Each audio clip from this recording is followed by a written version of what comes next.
So I'm obsessive about language, and I'm obsessive about relationships, particularly in business. As an executive coach for the last 17 years, I've realized that what matters at the senior levels of an organization, for the CEO, the C-suite, the top leaders, and really what differentiates them is not technical knowledge. It's not even market knowledge. It's this ability to form these high power relationships, often using more powerful language, more powerful communication, and these types of things. And so I help leaders do that very thing, and I obsess on their language. And I see some things both in business and elsewhere, 4 cardinal sins that get in the way of forming some of these relationships, particularly in those early kind of brief encounters. So I want to explain the 4 of them. We'll do kind of a take 1 through 4, and then I'll give you a 5th example of how you might want to approach on some of these. And so I'm going to use the example of taking a trip, and I call this the bad journey module, and I give it to every one of my CEOs.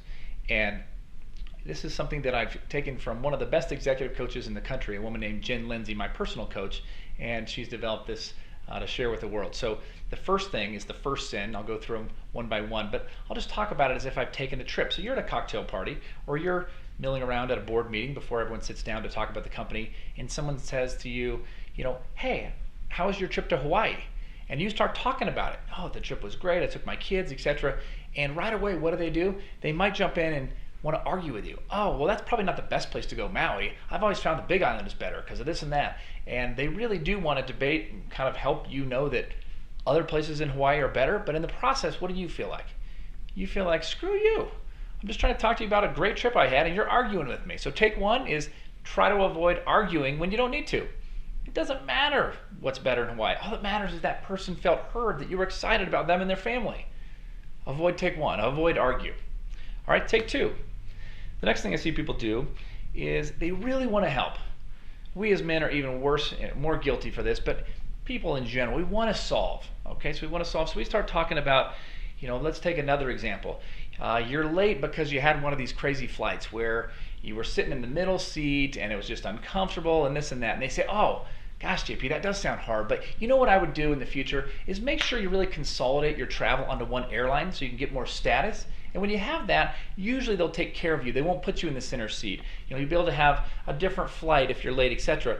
And so rather than saying, wow, I'm sympathizing with the fact that you didn't get any sleep or you're frustrated and it was a crappy situation where you were in between an overweight person and a baby and you were jammed up and you couldn't work, instead they end up trying to help you by solving, and you feel the same way. You know what? Screw you. I already know some of these things, and even if you didn't, you're not in the mood for it. Try not to oversolve, though. Now, right? Helping too much is what I call it. Adding too much value. Okay, that's take 2. You'll see it all the time. Take 3. Another example, you're doing, let's say the same trip one. I'm sticking with this trip theme because it's a bad journey. And you're talking about your trip to Hawaii again. And someone, also seemingly wanting to connect with you, says, oh, wow, a few seconds into your description of your trip to Hawaii with your family, they say, oh, I was in Maui too. I went there last year, and did you do this and this, and oh, how about this, and oh, my family loved it. And what they think they're doing is bonding with you. We're relating, we have something in common. What they're actually doing is hijacking your whole story that you were excited to tell. Stop over-relating, okay? Stop hijacking these stories that people want to do. I see it for people on a first date. I see it in a cocktail party. I see it in the boardroom. You're not doing yourself the favor of connecting the way you want. You're actually hijacking the story. They resent you, not bond with you.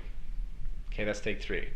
Take 4, you'll see this just sometimes real directly, and you'll come in and you'll talk about, gosh, I'm frustrated because I was on this red eye and I was in the same situation, uncomfortable seat, couldn't work, this and that, late flight, and people won't acknowledge you at all. They won't solve, they won't over-relate. That's the good news, but what they do is they just dismiss. Oh, hey, well, sounds like you're here now. Can we get going? Oh, yeah, I guess. What do you feel like? Yeah, really, am I that excited to help you take this company to the moon? You don't even give a crap about me and the fact that I've just had like a super frustrating time even getting here? Really be careful not to dismiss, because it can be so quick to just engage with the person and just make it all okay without having to do this. So those are the 4 things to avoid. Here's the one to go with.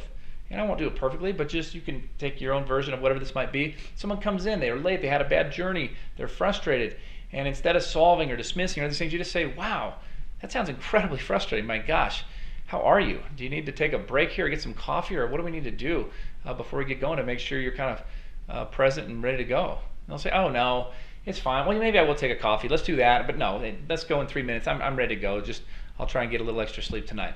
But the fact that you took the 30 seconds or even less to acknowledge them and actually care about them makes all the difference in the world. And then they're ready to move forward. So I invite you to really see what you're doing, because most of us have at least one or two of those kind of cardinal sins or bad forward journey things that we're doing.